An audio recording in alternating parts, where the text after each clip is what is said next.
because health is not a bad four-letter word. This program is being brought to you on behalf of WHCJ 90.3 FM and the Division of Student Affairs at Savannah State University. The goals of the program are 1. To share general information about programs of study on our campus. 2. To provide a forum for community organizations and individuals to educate listeners about what they do on topics of interest. 3. To alert you to the various community services and resources that may be of use to you and your family. So if you'd like to be a guest on the program, or you are aware of an individual, an organization, or a group that should be featured, please give us a call at 912-358-3114.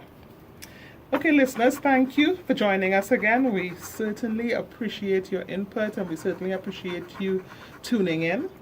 And as we promise each week, we have wonderful community guests who come on the show to just provide information and educate you and make sure that you're more knowledgeable about the resources in our community. Today is no different. In studio today we have Mrs. Lisa Wiggins, and she is the Youth, Family, and Emerging Adult Services Integration Coordinator for Gateway Behavioral Services, or Savannah Counseling. Lisa is going to tell us a lot about their organization and a lot about the services that are offered and how you could best take advantage of these services. But before we get there, and before we get to meet Lisa, we also have in studio two of our students and my co-host for today, Mr. Edward B. Fox III, and he's a social work major. Welcome, sir. Welcome back. Hello. To Stir It Up. Tell us a little bit about yourself. Well, I like to have fun, but I also have fun, through help people discuss things that need to be discussed that aren't discussed enough, and, just finding any other type of way to help as well. Like, today I was watching some construction going on. I was thinking if I wasn't dressed like this, I would have been out there with them, but, I didn't. So, find a way to serve the people. That's what life is about. Okay, it's about serving others. Okay, very nice. Thank you so much. And also in studio, we have Miss Abigail Nugo Basia, social work major. Hi. Welcome back. Thank you very much for having me again. How was your weekend? My weekend was awesome. Productive? Yep, I did. Yeah. Have a whole bunch of fun with some friends. Yes. So, good. It was a good weekend. Good fun, right? Yes, ma'am. Okay, very nice. Tell us a little bit about yourself. By myself, I like to have fun. I love music. What else? I love helping people as well, making people happy. Mm-hmm. Something I'm passionate about. That's why I'm working in the field of social work. Mm-hmm. So, yeah. And tell us, how do you say thank you for tuning in to Stir It Up in French? Merci d'être ici aujourd'hui. What part of that was Stir It Up? Oh, stir it up. Yeah. I couldn't really put stir it up in there because French and English is some words are not like you can't really put it together, so you have to. So literally translated. What did you just tell the people? Tell the people What did you say when you literally translated it there? what I told them when I was talking. I just told them what you just said. Thank you, Abigail. You're welcome. Thank you. Merci. I'll do it. Okay, there you go. There you go. You thought I didn't know anything, huh? 2 years of high school. I could do the greetings. Okay. Okay, and Lisa, thank you for coming. Lisa Wiggins is no stranger to Savannah State University at all. Lisa has supported our students in the homeless program, students with mental health issues and so on, and she's been a great source of support and referrals. She's helped students in a number of capacities, so we're so glad that she's part of our campus community support system. And then she serves on our Zero Suicide committee. So we're really, really glad that you're part of our campus community. Thank you. And then Lisa knows how important college students' health is, because she has a college student in her own home. Yeah, almost, well, two. But one Almost just two getting ready, graduated, right? But just one left. Yeah, that's right. So you understand the plight. Absolutely. I sure do. So again, Lisa Wiggins is the Youth, Family, and Emerging Adult Services Integration Coordinator at Gateway Behavioral Health Services, or Savannah Counseling. So Lisa, tell us a little bit about yourself. How did you come to get to this position? Well, Jacqueline, I've been working at Gateway Behavioral Health Services for many years. When we were first Tidelands Mental Health Center, community. How many decades ago was that? Oh gosh, geez, you're gonna tell my age now. About 25 actually. Okay. 25 in a few months. I've been working with in the capacity of mental health, and I have managed and supervised various programs throughout Gateway, and I often find myself in positions working with children, young adults. I was a foster care supervisor for Gateway for a number of years, and so I really have a soft spot in my heart for young people. And right now, well, about 7 years ago, Gateway was very fortunate to have a grant from the Department of Behavioral Health and Developmental Disabilities, and that grant came from SAMHSA, called Healthy Transition Initiatives. Okay. And we had a program in Savannah. It was our pilot site in Savannah, which was called the Youth to Adult Program. And we worked with young people with we call them transition facilitators, or you might refer to them as case managers. Okay. But they were specifically trained to work with young people between the ages of 16 and 25 years old, using the transition to independence process model. And so we used that program throughout our programming in our pilot site for 5 years.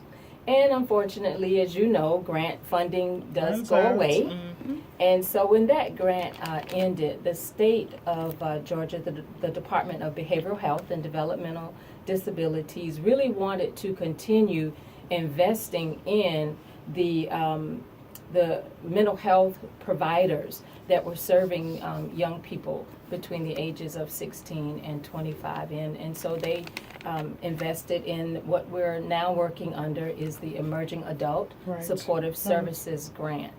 And so I'm the program coordinator over this current grant for Gateway Behavioral Health Services.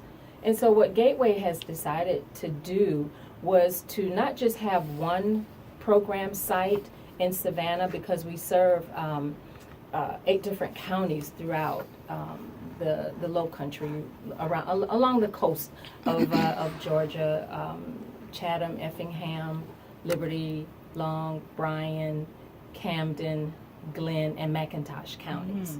Okay. And so what we're doing now is going in, we have dedicated staff that's working with the transition age population, and we're providing training and education to those staff so that they can use that same model that we had used in our programs.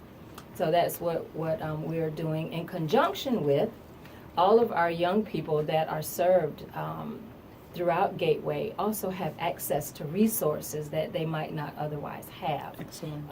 Which would include helping with things like emergency housing, applications for college, GED testing, uniforms for school or work.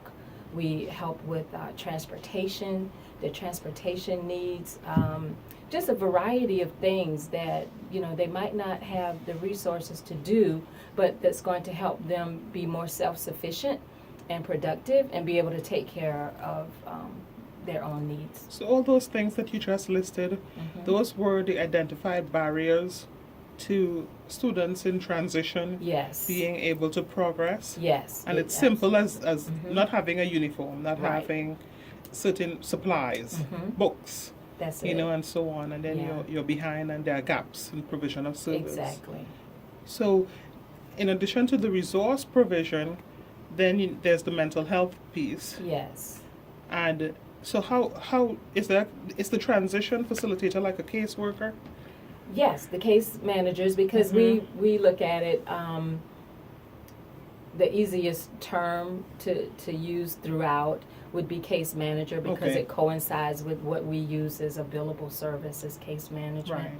But along with that, we have skill building. So not only is there resource linkage, Okay. but also skill building. Okay. So our case managers will be trained to just better able to use the techniques in engaging the young people that they're working with, to help them teach the things that they need to learn, like grocery shopping, but budget Yeah. management, It's good.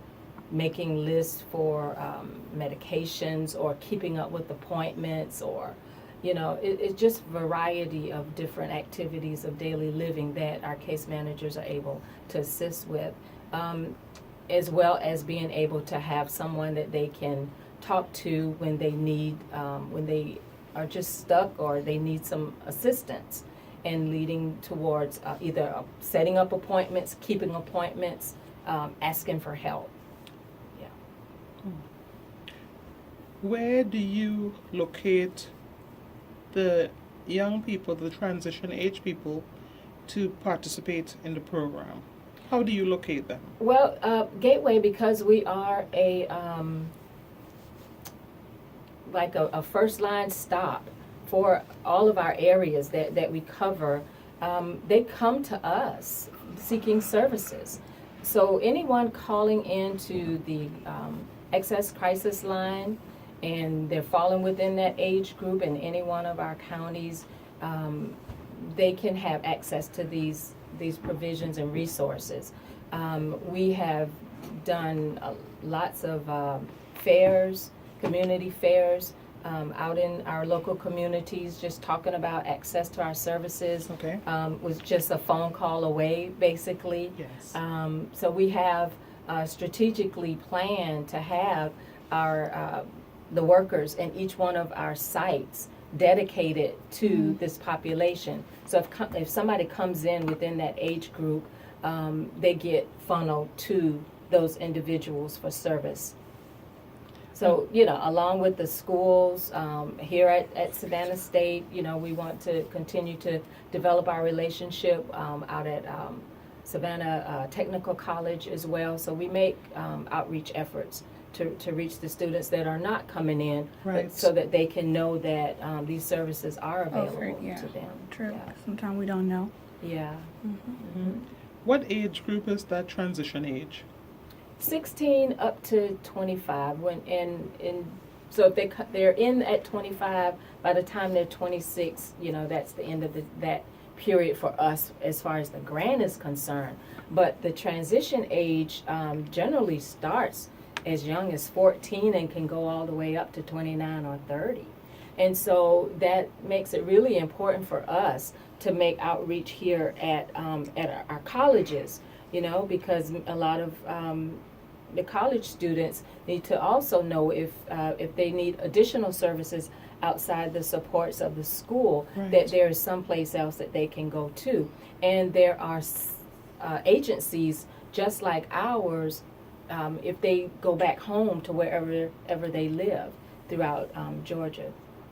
And Lisa, what gap are you all trying to close in terms of transition? Because I'm kind of wondering, what developmental task are you seeing that these young people are supposed to be doing between those ages that need intervention at that point? What is supposed to be happening, and what are you all seeing as not happening or not as functional? Okay. Some of the things that we've already said as barriers. Anytime that we encounter young people, which is a difficult transition period anyway, because if you think back when you were younger, and many of adults can think back when they're younger, it was difficult. You may have thought you knew everything, and and come to find out you really didn't, but you don't know what you don't know. And so just not being able to ask the right questions is extremely difficult. And when they're dealing with emotional difficulties as well, it just adds an additional layer of difficulty during that transition period to be able to advocate for themselves, or even as far as just to know what's out there and what's available. So those same barriers that we mentioned earlier are the areas that we have found that they've been having difficulty in. So we're trying to help alleviate or diminish or give them skills so that they can make successful transitions into adulthood. So if someone wants to get their child involved in this program, is it too late now? Is there a certain enrollment period and then? Oh, no, it's not. How do we engage? It's not. Even though we're a grant-funded program, services are always available to children, young adults, and adults through Gateway Behavioral Health Services. And there's a access crisis line number, and then we also have a local number. If you want me to give those yes, that'd be numbers, helpful. okay. The Georgia Access Crisis line is 1-800-715-4225, and Gateway's number is 1-866-557-9955. And you basically just provide some basic demographic information, and then they'll tell you what you need to do from that point on about getting into services. Gateway does have open access, and we have open access at all of our sites. In Savannah, it's Monday, Wednesday, and Monday, Wednesday, and Friday at 8 to 11. And open access, what does that mean? Oh, what open access is, once you call and you get that basic information into our system, you just come to the office during that time and you will get seen. Oh, Yeah. no waiting list. No waiting list. That is great. excellent. Yeah, And that's international students be part of it too, as well. Yes, we do ask for like identification Okay. information. And then all of the services, if you have, we take all types of insurance as well. So that wouldn't be a problem. And even if you did not have insurance, we will still see you. And you do have a time frame in order to go apply for insurance, and you just bring that information back in. But you won't get turned down for initial assessments Yes, and to ma'am. see the doctor. Yeah. And you talked earlier about emotional issues, and we know that we're seeing more and more mental health diagnoses, among young people, even in middle school. You're seeing a number of issues affecting depression and so on, and especially anxiety, affecting our young people. And then when they get to college and they have, so much thrown upon them and so much responsibility and so on, then sometimes, we have that psychotic break sometimes for a lot of young people, and they're wondering, like, why am I feeling this way? What's happening? What's going on? And they're experiencing so many things and having challenges, managing their mental health. So one thing we wanted to talk about was anxiety. And I know that Gateway, that's you all specialize in treatment of mental health disorders. Yes. And of course, anxiety is one of them. So let's talk about that a little bit, because I'm sure a number of people might be wondering how to get help. What is anxiety, generalized anxiety disorder looks like? What should I be looking for? What are the signs and symptoms and so on? And how do I manage that? Do I need to get medication? There are a lot of people with all the stigma attached to medication. Like, do I need to get medication, or could it just be some other interventions and so on? And I know that you're the expert. Okay, So- the expert. Alrighty. So Well- let's talk about that. Okay. So you're going to tell us Okay. what exactly is anxiety? Okay.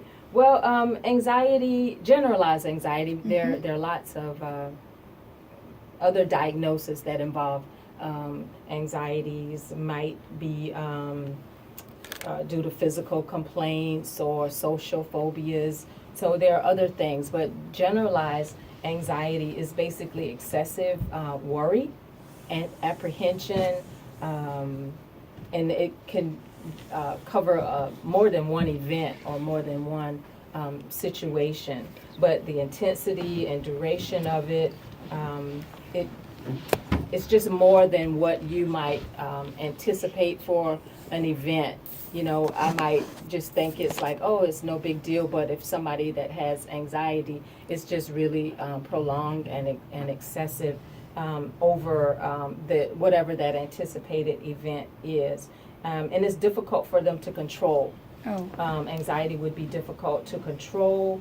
It interferes with the other tasks that they might be trying to do, interferes with their daily routine and their life. That covers maybe finances, school, relationships. They're just anxious about a lot of things. Difficulty staying focused on the task that they might be working on.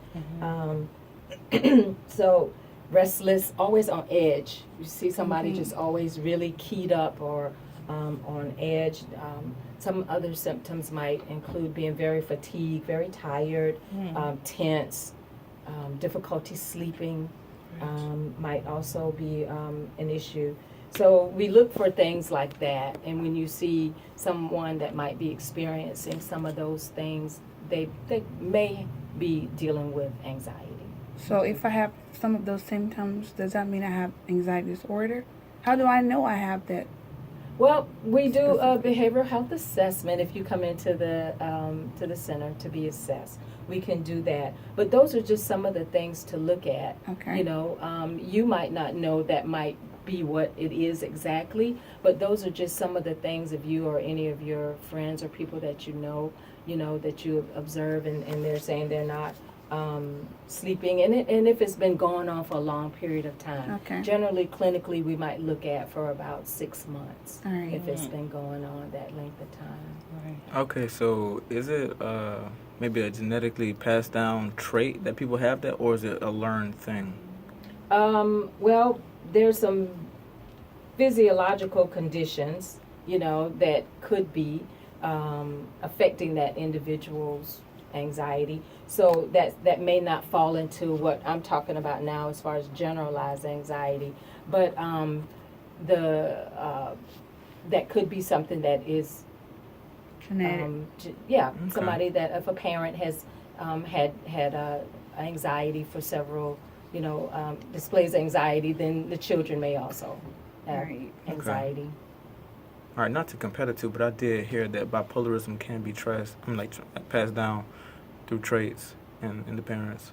Okay, well now that's different from anxiety. Yeah, I know I'm not comparing to them. I'm saying it's like different sides of the spectrum. Like they're, they don't know what's going on. And anxiety, like you're like kind of thinking a lot. It's like it's too much overthinking. Like you said, worrying is too much of not exactly trying to plan out things, or just it's kind of assuming what someone else may do, and then in a way it's like you're giving up your power to navigate things yourself. So well, anticipation might be just over anxious anticipation of something that's coming up or about to happen. Might get categorized as anxiety. I'm not sure if you want to say that giving up the power to anybody. I mean, particular. anxious about what everybody else is gonna do. That's what I'm saying. Okay. Okay. When you have anxiety disorder, does that mean you have, like, for example, like you're mentally ill or something like that? Well, when we talk about mental health challenges, that can be a wide array of different symptoms and diagnosis. Okay. There's a big book that we use to what we call diagnose, or to have the diagnostic criteria that we might look at. And based on that information, we look at a lot of different things, okay? to classify what might be going on with someone. And so we don't want there to be a stigma attached to seeking for help for mental health challenges. Because just because I deal with something way differently than you do, that doesn't mean that that you're ill or you're not able to function and have a fulfilled life. So we don't like to look at it, and particularly for young people, to feel that there's something wrong. Yeah, you because know, of the word disorder. You're with like, oh my them, God, yeah. something wrong with me? Am I? Yeah. Yeah. Exactly. You just- Okay, we all have different coping skills. Okay, and the way that we manage stressors and the way that we deal with different situations. So I wouldn't want anybody to feel like they are just totally, just ill and something is wrong with me and nope, there's nobody else like me. And beyond repair. I would really not want that. And that's one of the things that I really want, our young people to know in the community, that it's okay to seek help and to ask for help if you need it, and not to feel that you're going to be judged. Yeah, Right. because You know? a lot of us, we associate help with you being crazy or something is Yeah. wrong with you if you're seeking Or for weakness. Yeah, Some or may say a weakness, weakness. You right? weak. It's not a But- weakness. We all have our different personality traits Yeah, that can we do. bring certain things out of us. Yeah, But we yeah. can look for problem solving skills that help us in even the smallest ways. Yeah, exactly, and that's what I mean by just coping skills and ability to solve problems and issues, and just how to manage some of the stressors and events that's going on in their life. My set of coping skills may be way different from Yeah. Right. yours. You have And a lot just more because, experience. you might not have the same coping skills that I have, you could learn those skills to help Definitely. you manage the situation that you're in. So I Yeah. was reading this article, and he said that more women are most likely affected with anxiety disorder than men. Is that true? From what I've read, yeah. It tends to, women are more affected by anxiety than men. So what's That doesn't mean that men don't have that anxiety. they do. They do, Women. Theirs may be different, but they might still be worried about tests, anxious about relationships, anxious Work. about working. Huh? Anything really. Yeah. I also read an article that says women are more likely to get Alzheimer's than Okay. men. Yeah, but that doesn't have anything to do with it, since we're saying women are more likely to do one thing. So I throw that out there. You just throw that out there. You just read an article on Alzheimer's. I'm always reading articles. Okay, good. Well, thanks for sharing. Okay. What other thoughts do you all have based on your research around anxiety and anxiety disorders, as from a student's point of view? Well, I really feel like everyone should look for a balance in their life. Like maybe the anxious person, they feel like things are out of their control, and like this is like it's something I've been hearing a lot like since the past year. Successful people, like the first thing they do is they take control of their life. They said that everything that happens in their life is they are responsible for in a way. So like don't think that things happen to you, think that things happen for you. So when you start to change the way you think about things, that's when your actions start to change and your behaviors, and, you change your personality traits, and then you start to get different outcomes. So the mind is very powerful. Okay. Yeah. Yeah. Some, when you said personality traits, I don't know if necessarily they can just change the personality It traits. takes time. But they can change behaviors and the way that they think about things. And you're absolutely right. The thought processes that individuals have concerning different situations, it does affect the behaviors, right, that comes along with that. So if you are now thinking, instead of thinking that something is so catastrophic or so terrible or bad that's going to happen, if you can maybe look at it in a different way, to reframe it, come at it from a different angle. You might see some other options out there, or you might see the positives that go along with that, and that's something that we could do. You mentioned about medication. Somebody said about medications. Everybody doesn't necessarily have to have medications. Right. And that's a discussion that you could have with a psychiatrist. Definitely. We have several, lots at Gateway. But we also provide individual counseling for individuals to help them just kind of process what you just said, and how they can use those new skills that they're developing in order to be more in control of their life situations. Yeah. Is Dr. Mervis still there? Oh gosh, no, he's not. Oh, okay, cool. Yeah, I love Dr. Mervis. He moved. So about the medicine, I don't really like medicine like that. But what happens when you get addicted to the medicine that you take to help you with your anxiety? What happens then?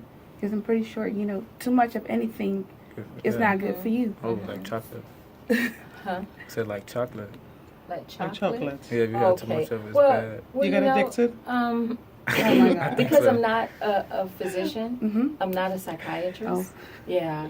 Any discussions that individual can have with the psychiatrist to talk about different medications, and you also get medication education if you need to learn about all of the side effects and benefits and risks of medication. That goes the psychiatrist goes over all of that with the individual. And like I said, not everybody has to have medications.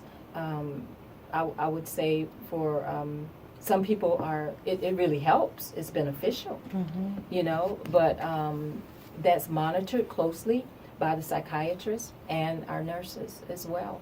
And then when you are receiving any additional services, that person that's working with you is also asking about medications and how you're feeling, and if you're benefiting from it, and if you're taking it appropriately. Yeah, but you would definitely, the psychiatrist would definitely be talking to you about that.